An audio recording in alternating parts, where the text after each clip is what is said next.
Want a podcast? Kia ora, I'm Maxine, podcast producer, audio nerd, and founder of Maxine London Creative. Let's explore what it takes to start and maintain a successful podcast. I'll chat with industry experts, podcast hosts, and fellow audio nerds on everything about the wonderful world of podcasting. We'll talk techniques, trends, and top tips to get you started on your podcast journey. Whether you're a podcast newbie or you've been here a while, welcome. Want a podcast? Now, if you have ever recorded an episode and thought, why does my voice sound like that? Or you've stumbled over words, felt breathless mid-sentence, or panicked that you're just not sounding the part, this episode is for you. Today, I'm chatting with Sally Prosser, voice and public speaking coach, podcaster, and the author of the soon-to-be-released book, Voiceprint.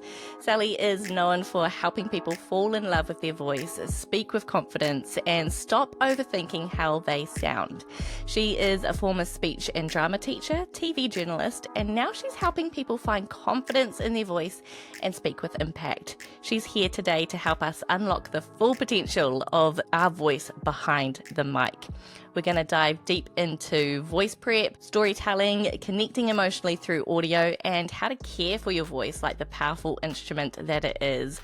We're also going to dive into her own podcast journey and her upcoming book, Voiceprint, which is all about helping you discover the unique vocal signature that is already yours. Thank you so much for joining me today, Sally. Maxine, hello. Thank you for having me. Can we start off by talking a little bit about your voice journey? Have you always loved speaking? Yes, I have. My mum jokes that I was born microphone first. So ever since I was a young kid, I was asking Santa, can I please have a microphone for Christmas? And I was 9 and I got this little red microphone on a stand. Oh my gosh. I remember the first thing I did was say a thank you speech to Santa for getting me the microphone. Oh my gosh, I love it. Yeah, I feel like I've always had a love for speaking, and that's why Mum put me into speech and drama at an early age, and then I did public speaking and debating and all of those things. But I feel like because I had an interest from so early, I had a lot of years to make a lot of mistakes and have a lot of things go wrong. So it by no means meant that I was always good at it, but it definitely gave me a lot of experience in lots of different scenarios to be getting out there and using my voice. And then, of course, when I left school, I went into TV and radio news reporting. So that was all about the voice. Mm-hmm. Yeah, that's funny you say that actually, because I also have a very memorable Christmas present where I was given a microphone and a little radio. And I must have been preschool age, like maybe 4, maybe 5. And it was still to this day one of my favorite gifts I've ever received. Yeah, and you mentioned in the introduction people not liking the sound of their voice. And isn't it interesting because when we're kids, we don't think about that. Mm. Even now, I guess kids are more and more hearing their voice played back with, iPhones and things like that. When we're younger, we like hearing it back. It's when we get older that we develop this loss of identity with our voice. Our relationship gets strained, and that's something that I'm trying to bring back together. Yeah, totally. It is a huge hurdle for a lot of people hating the sound of their own voice. Like I hear it a lot from my clients. And yeah, I think it is partly to do with the fact that like your voice sounds a bit different out loud when it's recorded than it does in your own head. And I know that like from my experience in radio, like the more you practice, the more the voice in your head kind of merges with that recorded voice. But do you have any tips on how people can like get over that hurdle and start to embrace their voice?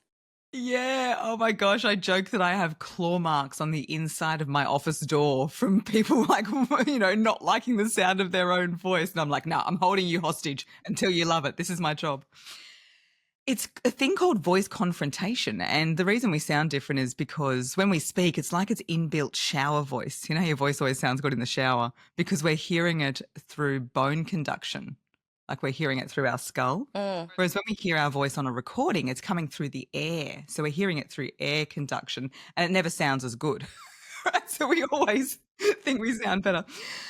But you're right. A lot of it is that familiarity and learning to love your voice. You're a podcaster. I'm a podcaster. If we didn't like the sound of our voice, it would make the editing job quite horrific. Absolutely. So a part of it is listening to the voice and listening to your voice like it's not your own.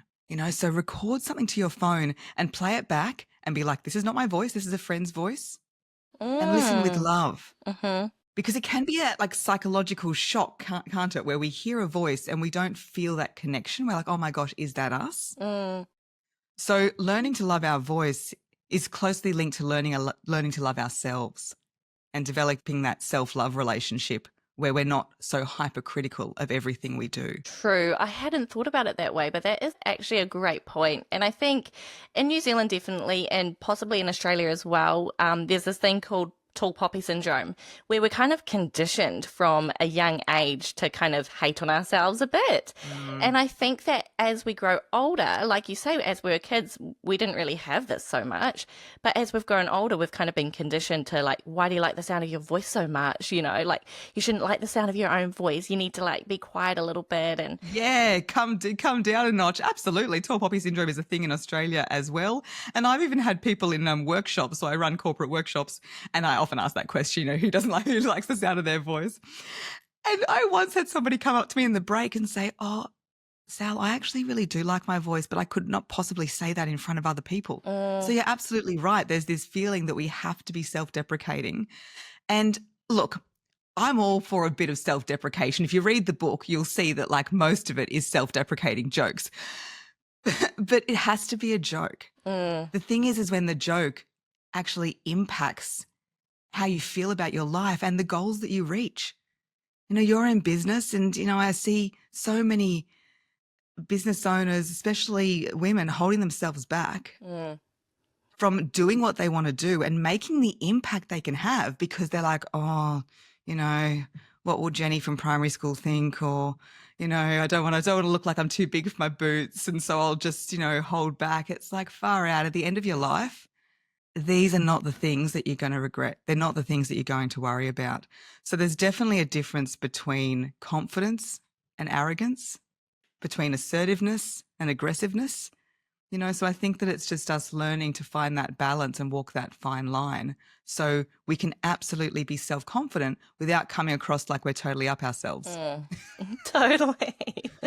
Now, you say that practice is not always the best path to becoming a great speaker because there might be like a mental block or a speaking belief that's in your way. Do you have some tips that people can identify like what that mental block might be and work towards breaking it down? Yes. Love that you brought this up. It's the speaking story. Our physical voice is a megaphone for our inner voice. You can learn all of the surface level projection techniques and body language and all of these things. But if inside you are holding this belief that you don't deserve to be heard or no one wants to listen to you or, oh, my voice is disgusting or I'm too loud or too high pitched or whatever it is, chances are it is a story that is not yours. It's been implanted somewhere along the line. And we are just replaying that story. It's also worth noting that some things that people have done for our benefit can actually have a negative impact as well. So, for example, lots of clients I work with, they have had an older sibling speak up for them. So they say their whole life, my older sister spoke for me. True. And the older sister would be like, yes, that's my little sister. I'm protecting her. I'm standing up for her. But in doing so, they've robbed her of her voice. And so then she's grown up always feeling like someone else is a better spokesperson for her than she is. So it's working through that story of learning that, okay, yeah, isn't it great that people advocate for you? But you know what? You could advocate for yourself as well. Yeah, absolutely. Actually, I remember as a kid, I'm one of four. I'm the third child of four. Oh, I'm one of four too. I'm number two. So, as middle children, we've often had to fight our way up. I remember from a young age, my mum was always kind of shy and introverted. And so she raised us purposefully wanting us not to be like that. And so if we wanted to go return something at the shop, even at like age 6 or 7, she would make us go and talk to the person at the counter and be like, you can tell them you need to return it because of this or whatever. And like she'd make us do it. And I feel like it actually really helped. Oh, definitely.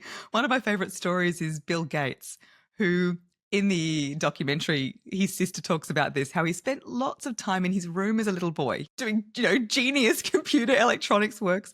And she said that he hated even coming out for dinner. Like he just would stay in his room forever if he could. But their mum, she did a lot of philanthropic work and ran events and things like that. And she used to make Bill, at the age of 14, go to these events and stand on the door and be the person that greeted all the people, like an introvert's nightmare, right? So she had to stand there and do all of that. And he himself says that that is what enabled him to build Microsoft to what it was. Because if he didn't have those communication skills, that ability to speak and use his voice and interact with people, then he would still be in his bedroom and potentially never have brought those ideas to life. So this is another reason why I'm so passionate about what I do, because it's not just about being a professional speaker. You know, some people I work with want to do that, but most people, it's not their goal. They want to use their voice as the vehicle to share their message. This is why people podcast and people do a lot of their training and coaching and speaking. It's not the speaking itself they want to be known for. It's just they want to be able to use the voice as that beautiful vehicle to share that message, because when you hear someone's voice, it's the closest thing to touching them. It's like so much more effective than writing a note or an email, because people can feel that vibrational connection. And we don't want to feel that block. So for the people who maybe are feeling shy or introverted, or like maybe they are feeling like Bill Gates before his mum forced him out into that door, what are your tips on how you can gain that confidence and start speaking with purpose? So start small. So you might be not even doing videos on social media yet, having dreams to speak on stage. You don't want to go from zero to hero, because that's going from the comfort zone to the fear zone straight away. And this is what happens with some people I work with as well, is that haven't built the skills and they've been thrown into some very challenging speaking scenario, like up in front of a massive audience. And maybe you've had this happen to you as well, where it's just been too much too soon. I remember this at year 9 camp when I told the person I couldn't ride a bike. I know this is kind of an embarrassing story. I told them I couldn't ride a bike. I wasn't even confident on concrete. I just had never really done it. And next thing, we're on this little mountain biking course. Like, I literally just kind of like veered the bike and fell off before we'd even got over with the first little bunny hop. Oh, it was too much for me. And this is the same thing with speaking, when people are not doing anything and then they're going, oh, let's speak on a big stage. So I'd say look at where you're at and see what your stretch zone is. Maybe it is starting to send voice notes to people on Instagram. Maybe it is speaking on Instagram stories. Maybe it is going on a podcast with a trusted friend, you know, and work out what that stretch is, and then just start using your voice. You learn through the practicing, and do that little exercise I mentioned earlier where you put your camera up or you put your voice memos on and start speaking. And you can read your shopping list. You can read a little bit out of a book. That's a good idea, like a book that you're reading, just read it aloud and then listen back. You know, we want to learn to love our voice. It's like we need to wine and dine it. And if there's that feeling of, oh my gosh, I don't want to do it, there's that resistance, then it's kind of like a pet. If we keep like not feeding the dog and pushing it away and kicking it, it's going to turn around and bite us. Yeah, at least buy me a drink first, come on. Exactly. Bring it in, wine and dine, get to know it, have a full-blown love affair with your voice. Again, you don't need to make this public. This is all just happening in your energy and in your mind. And then start small. And if you're really feeling this block, like you're really feeling like, oh, there's something with my throat chakra, or there's just some reason I can't do it. There's this fear of what people think. And it's worth noting, people aren't afraid of speaking. Some people are. It's called glossophobia, the fear of the tongue. But most people are okay to speak in certain scenarios. It's just particular areas brings up existing fears, the fear of being seen, the fear of being exposed, the fear of being judged, the fear of being rejected. You know, so that's why speaking is this beautiful invitation to work through fears that are inevitably holding you back in other areas of your life. So, you know, when the voice flows, so many other things in your life begin to flow, because we're releasing the block that is affecting you in your relationships, your career, your health even. Yeah, that's so true. And actually that was a technique that one of my radio teachers taught me at uni as well, was when we were first starting out with voicing, to just like walk around your house with your phone and just narrate what you can see. And actually, there was something that like the Plunkett nurses told me when I first had my younger baby as well, is if you don't know what to talk to with your baby, narrate what you're doing. And I think that like starting small like that is actually such an actionable way. And you feel a bit like a dick at first sometimes. Like even I'm quite a confident speaker, but you still feel like a bit of a dick walking around your house going, and now I'm going to make a cup of tea. I'm putting the kettle on, But Oh it my is gosh, that Maxine, practice. that's so good. That reminded me, I did journalism at uni as well, and that's how they help you prepare for live crosses as well. Mm, That's how you learn how to speak, by narrating what's around the house. But it will feel awkward, it will feel cringy, but that's part of it as well. yeah. There's a TikToker that talks about climbing Cringe Mountain, and I just love it. I say you got to climb Cringe Mountain and then go on a dinner date with your voice. Like Yeah. there is no world where it's not cringy. People go, "Oh, it's cringy. Oh, I feel awkward." I'm like, "Yeah, and." I think people think that like confident speakers, they never feel nervous and they never feel cringy, and they've just got some kind of magic gene that they weren't born with. It's really not like that. You've heard feel the fear and do it anyway. Well, it's like be the cringe and do it anyway. Yeah. Like so Yeah. many of my friends and family like, Sal, you're so cringy. I'm like, yeah, well, that's what you got to do. Yeah, exactly. Push through the cringe. Be cringy and embrace it. Love the cringe. So, there's that big, typical, like, booming radio voice, which I think even at a radio industry level, people are, like, moving away from in favor of a more, like, warm, relatable, authentic voice. So, what are some of your key tips for being able to be warm and authentic when you're recording a podcast? I'd say it's breath flow for one. So when we have warmth in the voice, it's breath flow in the voice. So I know it sounds a bit disgusting, but we want people that we're speaking to breathe in the air that we're breathing out. Although with podcasts, it's just into the microphone, right? Virtual air. Yeah. It's the virtual air. And if you're speaking, you can put your hand in front of your mouth. And as you're talking, you want to feel that beautiful hot air come out and flow out. Like our windpipe is a garden hose. We don't want any kinks, any tension, just the air to flow out. I did singing lessons for 4 years and the teacher told me to stop coming because my pitch wasn't very good. So like this is not a singing thing. When we down ourselves and we second guess and we feel a bit awkward, the air creeps back like this and we can somehow have a voice that's a bit croakier. Mm-hmm. It's hasn't got as much air in it and it's more strained. Mm-hmm. Put the airflow back in and the warmth comes in. Second thing is to smile. Smiling while you're speaking adds so much beautiful warmth that it lightens, tightens and brightens the voice, I like to say. Right? So light, tight and bright. Smile. And the most important thing is to not over-intellectualize what you're saying. Because for our voice to sound authentic and be that organ of our soul, it needs to come from our body. The voice isn't in the throat and the head, it's in the body. It's from our solar plexus. It's where the diaphragm runs, which is sort of in the middle of our body, like just below the bra, I like to say, right? Underneath the sternum there. And that's where that voice of authenticity comes from. When we think, oh, well, I have to say the right thing and it needs to sound this and I need to say that, all of the energy gets pushed up into the neck and head. And we get this kind of voice like this, where we sound very nice and we sound very proper and we're going to do our first podcast and it's going to be amazing. But you can hear because of the position in the body, it's not authentic because it's up in the head. Mm-hmm. So you imagine your voice like this beautiful channel that runs from the soles of your feet to the crown of your head. And you want to be able to access all parts of that channel, especially down lower, in that solar plexus, that sacral, that root chakra area where safety, sensuality, security, self-worth lives, where the organ of your soul lives. And when your voice comes from there, that's when you can get that sound of true authenticity. Mm. Do you have any practical tips on how you can, start speaking from that? Yeah, absolutely. So you can put your hands on your upper abdomen or even around your waist. And as you breathe in, you want to imagine that the air is going into where your hands are. So you're breathing into your hands. If you're sitting down or even standing up, you can imagine that your buttocks are your lungs, right? So you're breathing into your buttocks, not out of them. an impression you'd rather not leave. So but you're breathing into them. So it's really getting that air low.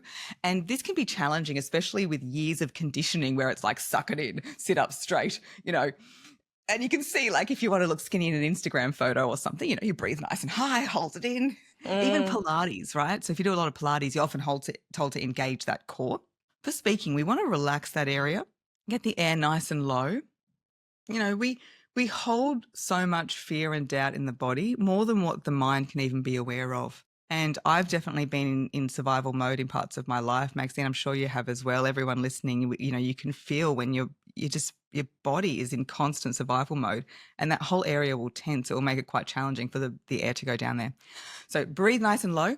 And then we're going to do an exercise called the angry librarian. So you're going to breathe out as though you're saying, shh, shh, shh, shh. And as you do that, you'll feel the diaphragm, that muscle, push in towards your spine. Shh, shh, shh, shh. And that energy is nice and down low. So do a couple of those exercises, and that will help the voice be down where it needs to be. That's amazing. I heard someone once refer to our voice as an instrument, and ever since then, I just can't unhear that, because our bone structure, our diaphragm, the way that we position, smiling, as you say, all of these things impact not only how we feel when we're speaking, but also the sound of our voice as we're speaking. Oh, 100%. That's like my whole business. Absolutely. It is an instrument. If we were in an orchestra, we'd be with the woodwinds. All the instruments powered by air. So like any instrument, a guitar, our hand hitting the string is like our air hitting the vocal cords. And if you want to see something disgusting, you can Google vocal cords while singing. Oh, yeah, actually. It looks like something else. While we're on vocal cords, let's talk about vocal fry, because that is, I think, probably more in the early 2000s was quite a trendy thing to have this like voice, Britney Spears or like the Kardashians, But it's actually horrible for your voice. I remember at uni, our teachers showed us a picture of what vocal fry actually looks like, and oh my goodness. So how do you avoid that? How do you look after your voice? Yeah. Oh, look, the reason I don't love vocal fry is because of the damage it does to your voice physically. Yeah. And it goes back to what I was talking about with the airflow. So vocal fry, it sounds like bacon sizzling on a pan because there's not a lot of air going through there. It's just really it's very in the throat. It's throaty, but it's the airflow. Mm-hmm. So the way you do vocal fry is by kind of holding your breath a little bit like that, like you hold your breath and you don't breathe out while you're talking. Whereas we want the air to be flowing through like a beautiful fuel source as we're speaking. It's really common as well for vocal fry to creep onto the ends of sentences. So you'll start off nice and strong and then you'll finish like this. Or you'll be saying something really great and then now I'm at the end. And I work with reporters and that's so common where the vocal fry will creep in at the end. And some people will say, oh gosh, I haven't taken a big enough breath. And it's rarely that, because our voice can sustain very long sentences. Normally it's because our brain is either already doubting what we've said before the whole sentence has left our mouth, or because we're already thinking so much about the next thing, we've taken the energy away from the sentence that we're on. So staying present with your words, you don't want it to be in one ear and out the other. You want to imagine that your air is in one end of the sentence and out the other. So it's really, really sustained. This is where I do visualizations with, a dart being thrown or a frisbee, or like you're tossing something over a rainbow, just to keep that energy flowing right through to the end, because it is valuable. And the more certainty we carry into the ends of our sentence, the more certainty the listener will feel when we speak. We certainly don't want to be doing this on every sentence, like we're asking if it's okay every time we speak. Another one similar to that is that last word stress, where the last word of your sentence is the most emphasized. Yeah. I think that, well, first of all, that breathing obviously is a crucial part, but you also mentioned having confidence in what you're saying or not thinking too hard about what you're going to say next. So when you are voicing things, do you prefer to go off a script, or do you prefer to kind of know what you're going to say, have your talking points in front of you and kind of wing it to some extent? Yes, we don't really want to be winging anything. It depends. So things like this, I don't have notes written out. For social media videos, occasionally I will do a little script, and that's just because you've got such a short attention span. If you're scrolling and somebody's like, okay, so just wanted to pop on, and they're not really to the point straight away, you're going to keep scrolling. So I will sometimes write a loose script to help me stay to topic, not go off on the tangent train. Even with my podcasts, sometimes I will type it out loosely, and that's a time-saving thing because it makes the edit so much faster. If you can do the whole thing in one go, it's a quick edit.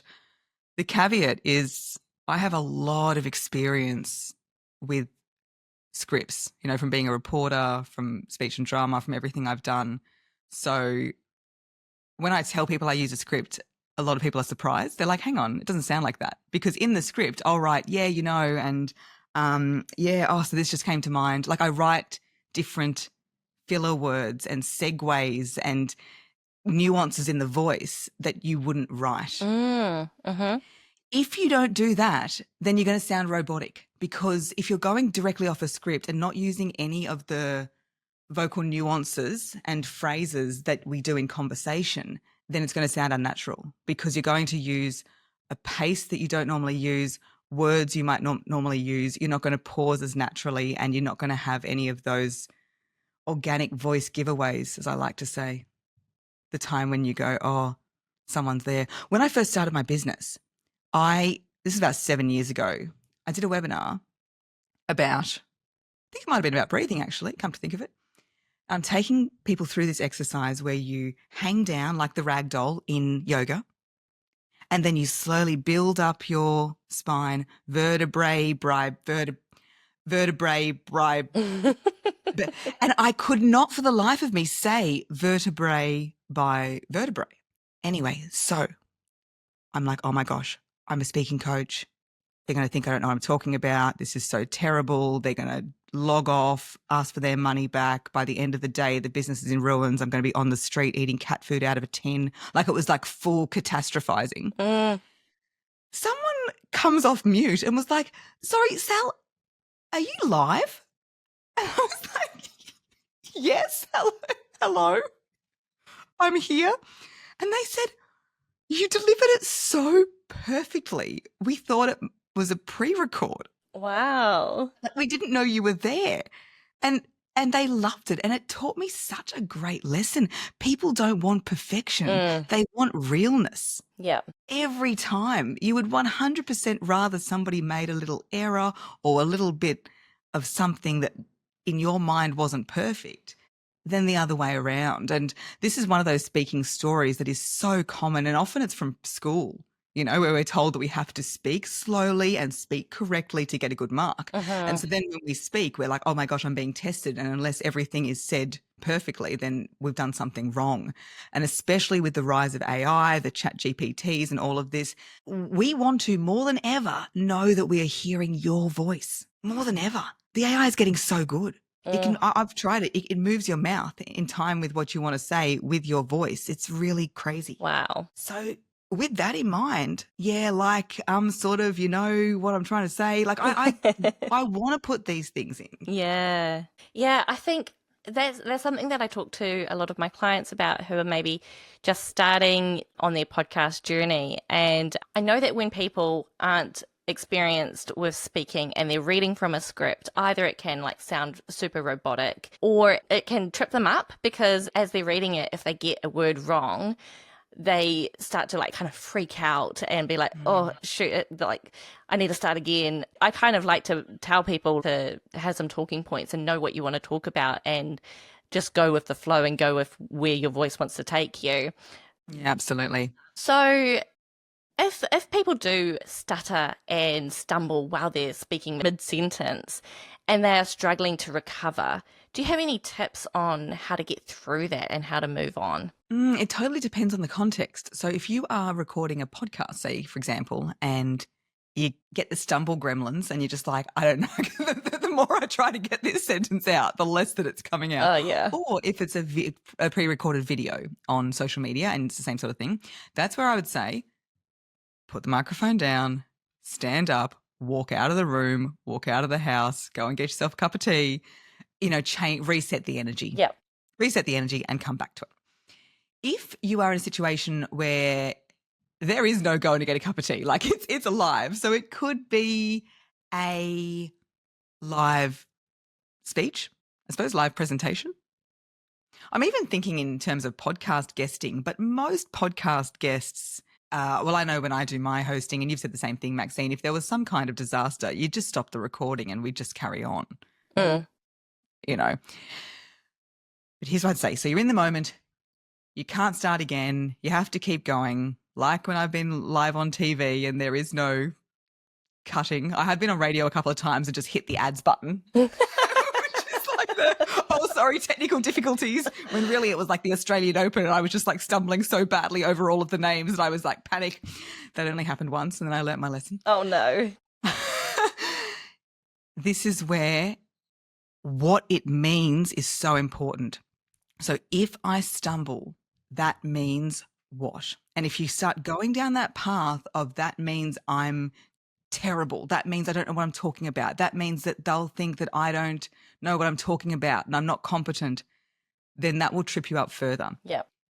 If you go, okay, so it's swapping the what if for the if I. So rather than what if I stumble, so if I stumble, that's fine. I will go to the next slide, carry on, get a drink of water, make a joke about it. Like it's really what it means to you. If you can make it mean nothing, then you'll continue. It means you're human. It means you're not AI. It means you're live in the room. Yeah. It means you're so passionate about something, you're getting a little bit quick. It means I need to take a pause. And then when I take a pause, what does that mean? It doesn't mean it's awkward. It doesn't mean I've lost my place. It means I'm gifting the audience this beautiful opportunity for them to breathe in my ideas. Yeah. I'm allowing myself to breathe in. So this is the thing. The whole thing is a story of what something means. I've got an exercise called This Means That, and ask my clients to fill it out. A pounding heart before speaking means blank. And this is where I learn where people are at. So if you're interested, and I've actually got part of it in the book, which is coming out later in the year, but this is what we do. And so if they say, oh my gosh, it means I'm so nervous and I'm going to stuff it up. I'm like, okay, right, we need to change that. A pounding heart before speaking means I'm alive. Like it's a lot better than no heartbeat at all. It's great. People are like, Sally, don't you get nervous? I love getting nervous. To me, nerves are energy. If I don't have energy to give my audience, I have not got a gift to give them. Nerves are amazing. Who said nerves were a bad thing? Yeah, totally. I love that reframing. And I love that it's going to be in your book, which is coming out in November, isn't it?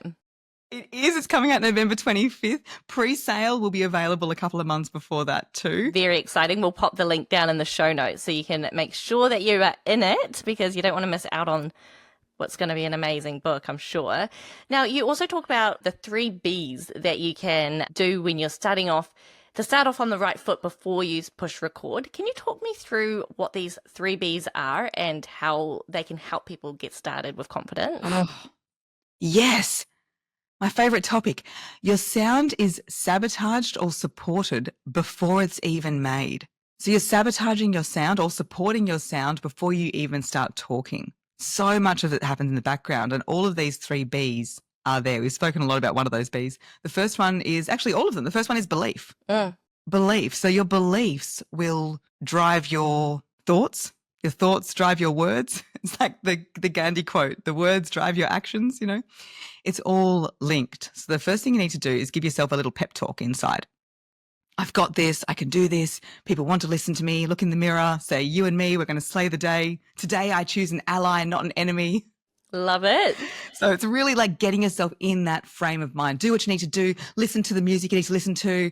You know, wear the sexy underwear. I don't know, whatever you need to do to just get yourself in that yes, queen kind of feeling. The second B is body. We talked about this as well. Oh, Maxine, this is bringing the whole thing full circle perfectly. It's not in our head. Our voice lives in our body. And so for us to really harness that energy, we need to be in our body. So you do a body scan. You feel your feet. You rub your thighs.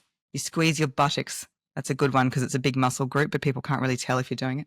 And then you go up, you twist through the middle. You're rolling your shoulders. You're stretching your arms like you're about to go out and run some sort of athletic event, so you're really getting into your body. And that's why I mentioned if you're getting snagged on the stumbling, get up and move. It's also like your teacher, how they said, walk around the house, narrating, because when your body moves, your voice will move. This is why everyone can relate to this, how great it feels talking to their friend or their mum or someone walking around on the headphones. Like, it's so much easier than being stuck to one place. So it's moving that body, yes. Then the third B is the breath, getting that beautiful oxygen in. Oxygen fuels our voice, and breathing in is also known as inspiration. So if we want to inspire others, we must first inspire ourselves. So see how we haven't even hit those vocal cords? Believe in yourself, get in touch with your body, and fuel your voice with beautiful breath. And that is the foundation you need for any speaking scenario to make sure that you go forward best voice first. Yes, love it. So say you have a voicing, maybe a speaking gig. Let's just say you have a speaking gig tonight. Run me through how your day is going.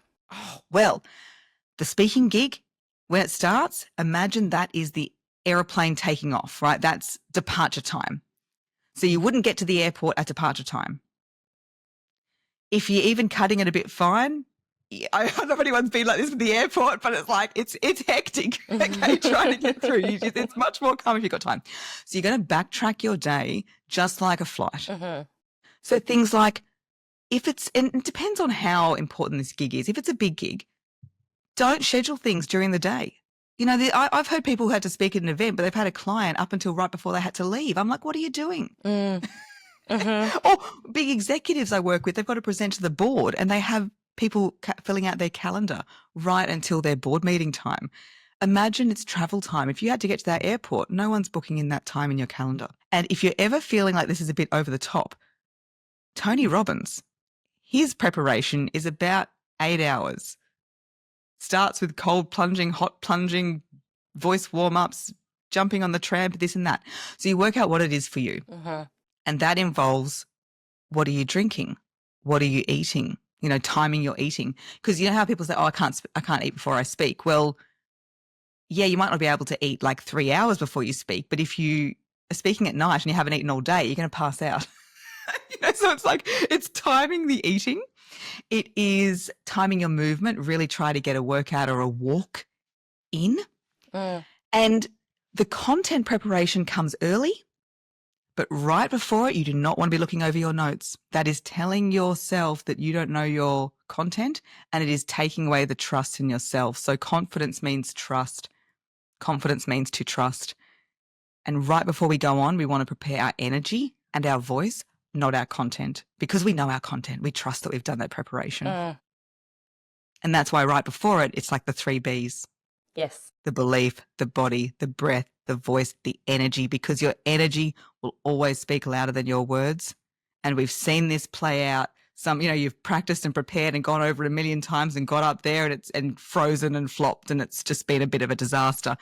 Or there's people that just waltz on in, no preparation time. They razzle and dazzle. Everyone thinks they've just shared the best idea since sliced bread. And you go, how on earth did they do it? I'll tell you, it's not a secret. It's because they know how to prepare their energy. So their preparation is focused in the right direction. And I guess also bringing it back to our voice being that instrument and that diaphragm being one of those key role players in breathing and speaking.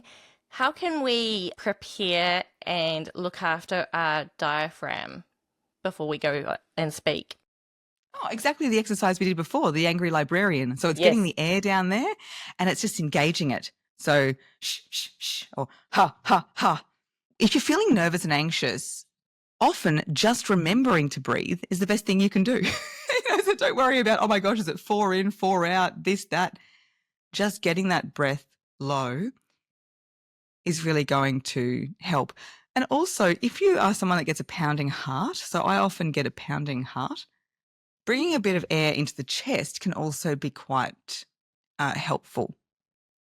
So I stretch out my arms like a butterfly, breathe into my chest. Oh gosh, I'm wearing a button-up shirt right now. I hope I don't. Your mic's in the way. It's perfect. Oh my gosh. That has happened to me once. I wore a shirt, did a big gesture, the button popped out, almost took someone's eye out in the front row. This is what I mean by all the things that have gone wrong. Once I was lip syncing into my hairbrush, doing this like I do pretty crazy presentations, threw the hairbrush dramatically off to the side stage. It hit my laptop, knocked my laptop off the stand and completely cut the music and cut the presentation. Oh God. Yeah. So it goes back to getting that energy into the body before you speak. And doing a speech warm up. This is something we haven't spoken about as well. So you want to warm up, especially in Australia and New Zealand, our jaws are quite tight. You know, hey mate, how you going? What have you been doing? I'm surprised we haven't got more ventriloquists from Australia and New Zealand because we don't open our jaws. So we really want to do that. So massaging your jaw where it hinges to your skull and going like, ah, and warming up your lips. So a little... Kids love this sort of thing as well. Yeah. My 5-month-old is doing that already, so he's going to be a pro speaker. I know it. I love it. And babies do this because that's their way of strengthening their organs of speech. Yeah. And if you are listening to this, I have my own podcast and there is an episode called The Ultimate Voice Warm-Up. So if you're interested, just get in touch and I'm sure we're able to share that link. Brilliant. We'll pop that link in the show notes as well because I'm sure that will be super helpful. Another thing that is an obstacle for a lot of people is feeling like they sound too boring or too monotone or too scripted. And I guess this comes back down to that knowing your content and breathing. But voice can also be such a powerful tool to share emotion when you're speaking. So do you have any tips on how you can be emotive and take your listeners through like an emotional journey? Yeah, absolutely. It is so much more than just being prepared and breathing. And if we focus too much on that content, we strip away that emotion. Yeah. Our voice is this powerful emotional channel where you can heal your own blocks. This is why I do a lot of work through chakra clearing and that kind of work. Because when we speak, we heal ourselves and we also heal others because we're sharing that emotion. Yes, we do not want to get on the train to monotone town where everything is the same pitch and the same pace and we're saying the right words, but we're putting people absolutely to sleep. And this is also out of alignment. We want our voice to match the meaning of what we're saying. I remember working with school leaders and the sports captain stood up and said, I would be an excellent sports captain because I am extremely motivating. It's like, you sound it, mate. Yeah, and this is really important for business communication and also in corporate, because if you've got a leader saying, I really believe in everyone, we can do this, I know you can do it, it doesn't sound like they believe that because of where it is in the voice. So we want our voice to match the emotion. That's how we can bring the emotion through. And we do that by changing our pitch. So high, low. So again, not singing, but you need to be able to go 1, 2, 3, 3, 2, 1. But if you imagine you've got like your head, your heart, and your solar plexus or your gut, your head, your heart, and your gut. And if you use your head on the things that you want people to think about, like, let's think about this. I've got an idea. Thoughts up there. Also sky high, rain, vision, like the words will guide us. The words guide us what we want to say. That's all up here. Then we go to our heart and we want people to feel something. And this is where our passion lives. This is the heart center.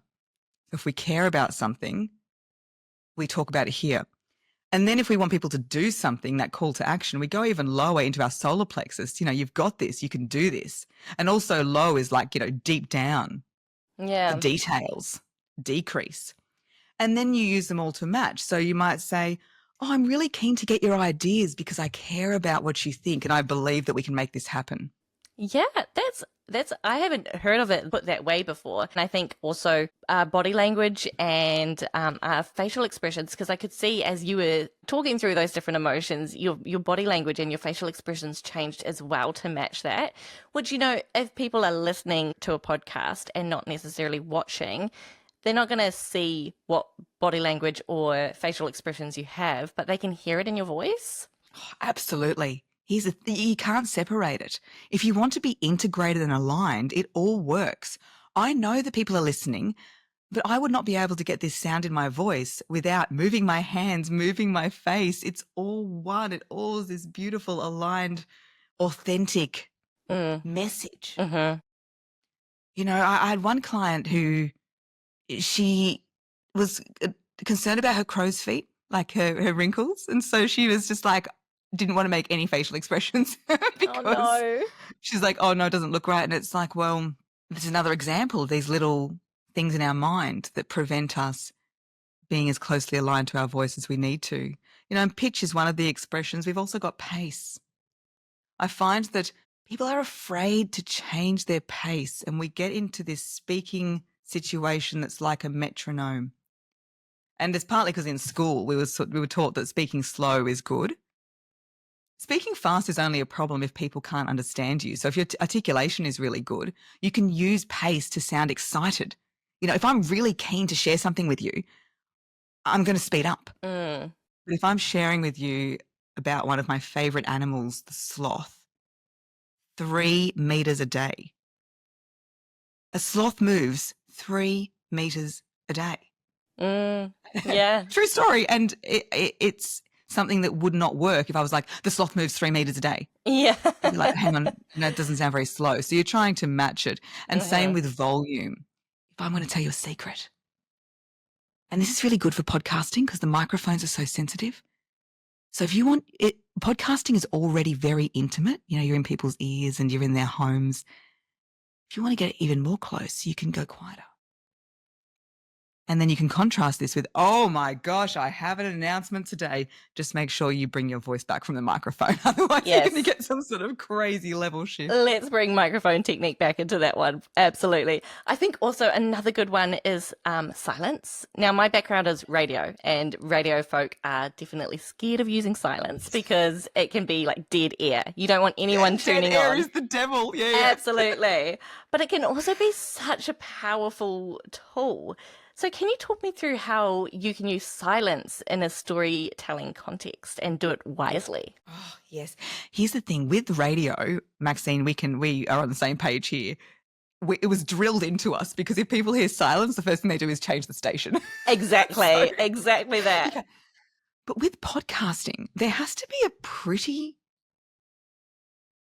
dire length of time for the person to even go and look at their phone and wonder what. Is it still going? Like, did I push pause? Oh, no, I'm still here. Yes, you're on. Okay, we're still going. Oh, good. It's very ironic that happened while we're speaking about pausing. So oh, no, I was joking. I was joking. I was going along with that. Oh my gosh, Maxine, I absolutely love that. And I was completely just not in the, not hearing your humor. Oh my God. Oh, that's so funny. That's so good. Okay, yeah, that one just flew straight over my blonde head. Okay. So without pausing, we can do it. I'll share with you a little technique. I don't know how many Legally Blonde fans we have out there, but forget the bend and snap, meet the tease and land. Oh, yeah. This is what I would say, right? So the tease and land is a way that we can use pause to keep our audience waiting for what I call the mic drop. So it's like we tease it and we land it. And so we want to sort of keep our reveal for the end of the sentence. And you don't want to do it over and over because like anything, if it's done too much, it loses its effect. Yeah. But if I want to share with you the most important thing to remember when it comes to your voice, the one thing for you to take away, it'll be this. Your voice matters. Now, I'm just sort of using that to show the technique. So it didn't really need to be, but it is true. Your voice matters. But you see how I kept the rising inflection and I held? Rising inflection held. So people are waiting, going, what? What is it? Tell me. And then drop the mic at the bottom. You have your audience shaking with anticipation. Yes. Love that. it. That is exactly right. So tease, land. Tease and holding land. that pause a little bit longer than you feel comfortable. Here's the thing. A lot of people, a big piece of work I do is the relationship with the pause. And a lot of people say, well, Sal, the quicker I get through it, the quicker I can get off. and if I stop, I freak out, you know. But if you can hold that pause on a podcast or in front of people and remembering that you're only holding your voice, you're keeping that energy, people are with you. And you can get that connection in the silence. Silence is golden. Love it. Absolutely. And you know what? If it is a 5-minute pause, you can edit that down in post. 100%. I leave lots of pauses in my podcasts. Sometimes when I'm thinking about what to say next, sometimes I'm just having a very dramatic pause and I listen back in the edit and even myself, I go, ooh, that's a little bit too long. And so, yeah, you can always cut it out. And then the opposite effect as well. If you are talking too fast or move on too fast, you can edit a pause in as well. It's the beauty of podcasting. Absolutely. Now, while we're on podcast, talk me through your journey of your podcast. Like, did you have any challenges along the way of starting to create your podcast? Well, not really. And the reason I say not really is because it's actually pretty easy. And I run what I call a very low drag podcast in that I have a system similar to yours where I can have the guest and my audio separate, which helps me in the edit. It means if somebody coughs or we speak over each other or something, you can edit, which makes it easier. And then I just made the tile in Canva and then I just planned out the first 5 episodes and then I just started posting. Love it. And started putting it out. And if the question was, have I learned a lot of things during the podcasting process? Definitely around the types of content, my interview technique, the titles. You know, you learn all these things, but I feel like it's something you can only learn by doing. Yeah. Like you have to just start putting it out there. Yeah, absolutely. And on interview technique, you used to be in radio and TV news. Has your interview technique changed from journalism interviewing to podcast interviewing? It's a bit of a different style. I wouldn't grill my podcast guests as much as I'd grill people when I was in the news. Fair enough, because they're doing me a favour by coming on. Journalism really taught me the power of open questions. You know, tell me more about that. So what happened next? And where did that come from? And what made you do that? Like, so really open questions can be really great in podcasts because you get the person talking. And so that's definitely something that I've taken away. Yeah, absolutely. Open questions and knowing when to listen and take the lead of your guest as well. I think that's another really important one. That is like I remember in my radio career one time we were interviewing these big American rappers that came to New Zealand and it was their first time here, and we interviewed them I believe after their gig had performed, and they dropped a really cool bomb, which they were releasing a new album. And we didn't know this. This was the first time we were hearing about this. And I was producing this interview, and my colleague, my friend who was conducting the interview, unfortunately, she had her, what's my next question? What's my next question? She was in that sort of mode rather than into actual listening mode. And so she let it fly. And it just really reminded me the importance of actually engaging in the conversation and going where the conversation leads you and not necessarily. Yeah, what a great example. What a great story of the dangers of being too rigid. You know, I always say with anything speaking, especially podcast interviewing, is you prepare in the masculine and you deliver in the feminine. So you prepare your structure and your outline and your parameters, but then when you're delivering, you need to be fluid. Yeah. So it's like you build the house and then be the butterfly that flies within. Because if you deliver too rigid, stuff like this happens. You lose moments of gold. As soon as you trip up the tiniest part, you're off kilter and lost. Yeah. So, yeah, really good story. What has podcasting taught you about your own voice? For me, it's that I need to verbalize my ideas and thoughts in order to clarify them in my own head. So my podcast has been such a great way to clarify my own approach and thoughts and feelings and understanding of the world. And that's why I feel like I would continue to do it. And I do continue to do it even without having a massive audience. I hear some people, maybe you do as well, Maxine, people going, well, I want to monetize it. I want to get this big podcast and I want to be really popular. Sure, if that's a great goal, go for it. But there are so many other advantages to sharing your voice and putting it out there on the podcast waves. And also being able to meet people. A lot of people, and I speak for myself here as well, I'm not going to just have a random catch up with everyone, but if somebody says, I've got this podcast, I'd like you to come on, then I'm more likely to say yes. And so I've been able to reach out to people I've wanted to meet and get to know and be able to say, would you like to come on my podcast? Yeah. And be able to create connections with people that I would otherwise not have been able to meet. So podcasting is a fantastic, powerful networking tool. Yeah. And I think that's something not a lot of people talk about. It is, absolutely. And also on that, like with people saying, oh, I just need so many downloads so I can monetize it.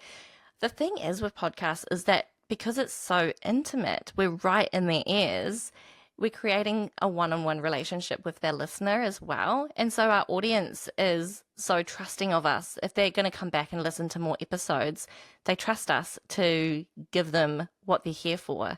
And so when you're building that relationship and you're building that community with your audience, as well as with guests and networking, you've got this powerful little hub that you've created. And, it's not necessarily about the numbers. There are other success metrics that you should be looking at, like how many connections have I made and how engaged is my audience. Absolutely. And also how you can use the content. So in my business, I sort of have the podcast as the hero content. And out of that comes my LinkedIn newsletter. I have a podcast page as well. So lots of social content comes out of that. I also do a little blog that comes out of the episode as well. So that's a really great way that the podcast can be repurposed, and then every other bit of content can lead back to the podcast. Yeah. And it's our own channel, like your email list, your podcast, it's ours. Instagram could be gone, TikTok could be gone, LinkedIn could be gone. Whereas podcasting platform is yours. Yeah. And it's a very powerful thing to have. Yeah, absolutely. So what advice would you give someone who's thinking about starting a podcast? Do it. Like do it. Honestly, what is holding you back? I've had somebody say to me, well, I want to start a podcast, but I'm a bit worried about my voice. So I'm going to get voice lessons first. And I say, no, I am not in the business of enabling your own blocks. I'm not. I said, okay, great. Come back to me when you can send me your first episode to listen to. Love it. And she'll be like, oh, no, I want the voice lessons. And I say, I am very selective with who I work with. I am very clear on what my role is, and I am not going to be another excuse for why somebody doesn't do something. Maybe you're listening to this going, ouch, she's getting into like the tough love kind of area, but it's true. Yeah. Are you somebody, if you are constantly finding reasons for why you can't, oh, I need microphone, I need this, I need that, you don't. Yeah. A friend of mine who ran one of the most listened to podcasts, it was actually sponsored by a radio network, Nova over here. She interviewed me on my front table in my living room full of hard surfaces with her iPhone on the table between us. Mm-hmm.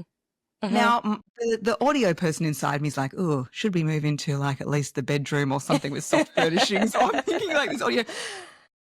But it doesn't matter. Do you know what I mean? So if you are finding reasons, there are no reasons. If you technically are going, look, I do not know what to use, then Maxine, I'm sure you're able to give information. There are other people who can help. Honestly, if you jump in my DMs and ask, I can send you what we use. It's not hard. And the only thing holding you back is yourself. Yeah, 100%. I totally agree. The main things that I hear, I really want to start a podcast, but I just don't know if I can listen back to myself. I just hate the sound of my own voice. Like that is one of the biggest blocks that's stopping people from podcasting. And like you say, like our phones actually have such good technology these days. Obviously, as an audio nerd, it's not the best thing that you could be recording on your phone.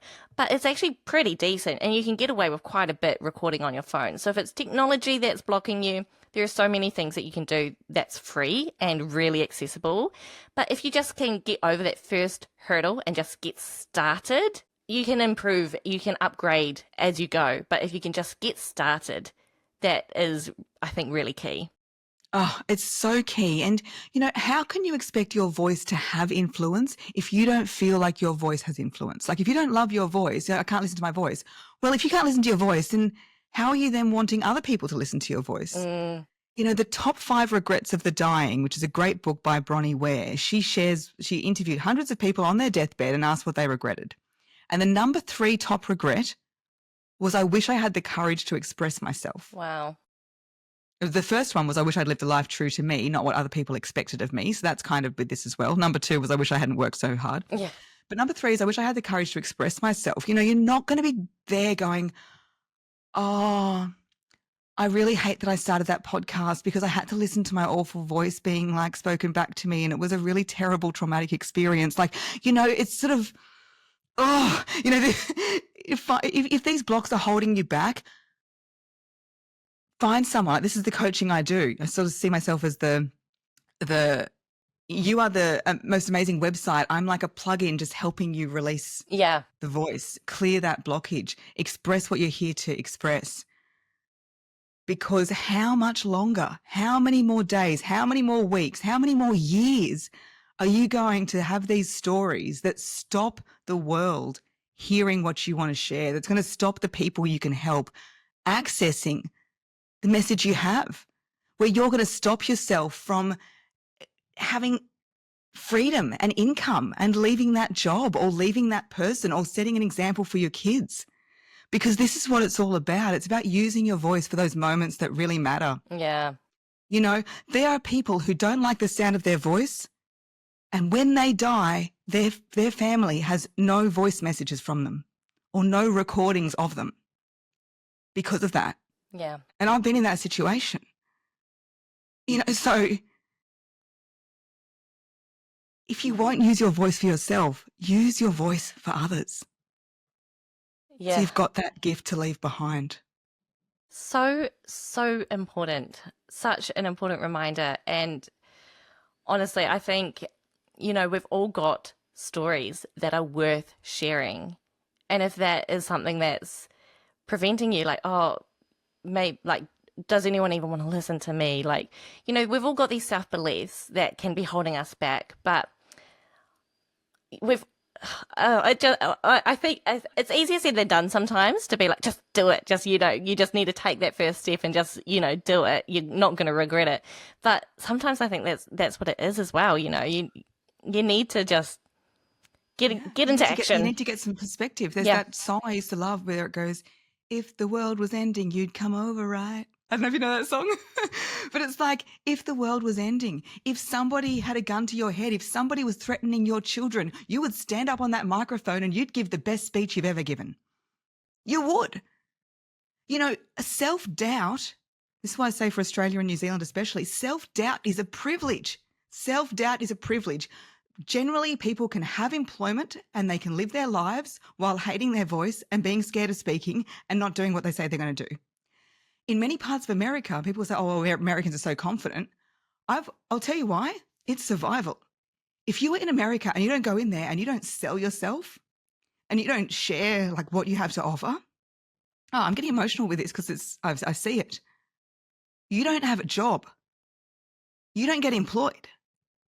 It's speaking for survival, So it's like in parts of the world, they would just wish they had the internet and they wish they had social and they wish that it was legal to use their voice. There are parts of the world where it is not legal for a woman to share her voice. How's that for a wake-up call? Yeah. Yeah.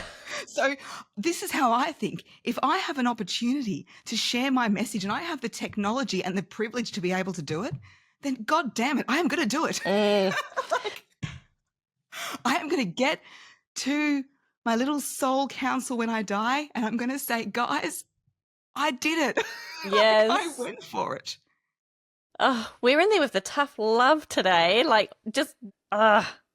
Anyway, before we wrap up, tell me about your new book coming out, Voiceprint. What inspired it? Oh, well, so much of what we've spoken about today Yeah. shares the story of why I do it. We have a fingerprint, we have a handprint, you also have a voice print. It's this invisible mark you leave on the world every time you speak.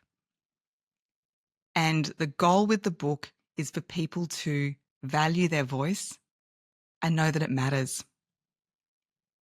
And we've spoken a bit today, and a lot of the time the focus is on the negative of, what was that thing that happened in my life that stopped my voice? What was that relationship that, made me go into my shell? In the voice print book, I call for people to share their find my voice moment. What was that positive moment where you did speak up, where you did step forward, where you did post the video, and then share lots of beautiful techniques for how you can have that impact, like the T's and land, like those different parts of the body that we spoke about.